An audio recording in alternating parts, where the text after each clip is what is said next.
L'origine des cartes reste incertaine. Certains pensent qu'elles viennent des Perses au Moyen-Orient, mais la plupart des experts s'accordent à dire qu'il y a de plus fortes chances qu'elles aient été conçues en Chine pendant la dynastie Tang entre l'an 600 et l'an 900 après Jésus-Christ.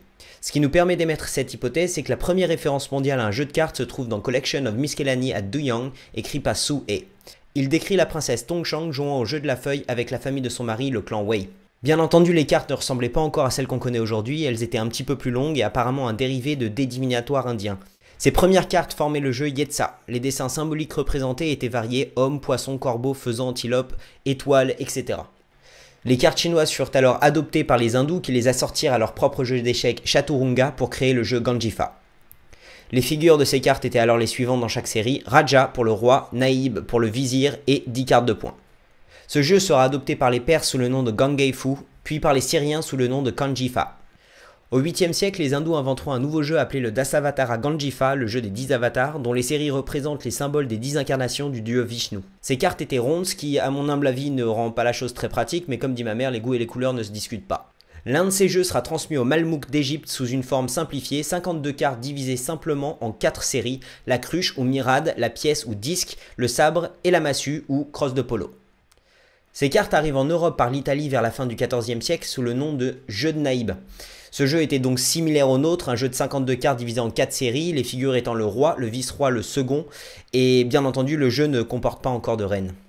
Depuis l'Italie, ces cartes arrivent en France, en Suisse, en Allemagne et en Espagne. Chaque pays à travers l'Europe modifie les cartes à jouer pour représenter les valeurs de son propre pays. Les Italiens restent avec les pièces, bâtons, coupes et épées. L'Allemagne adopte les cœurs, cloches, glands et feuilles. Les Suisses décident de prendre les roses, les cloches, les glands et les boucliers. Et les Français choisissent les piques, cœurs, carreaux et trèfles et remplacent le cavalier par la reine. Le jeu doit sûrement faciliter les jeux d'argent, la boisson et les troubles à l'ordre public parce qu'on retrace la propagation de ces cartes par les traités des abbayes les interdisant aux religieux. Un passage des statuts de l'abbaye de Saint-Victor de Marseille en l'an 1337 décrit quelques jeux défendus aux religieux. Il dit, je cite, que personne n'ose ni entreprenne jouer aux dés, ni aux pages, ni aux échecs.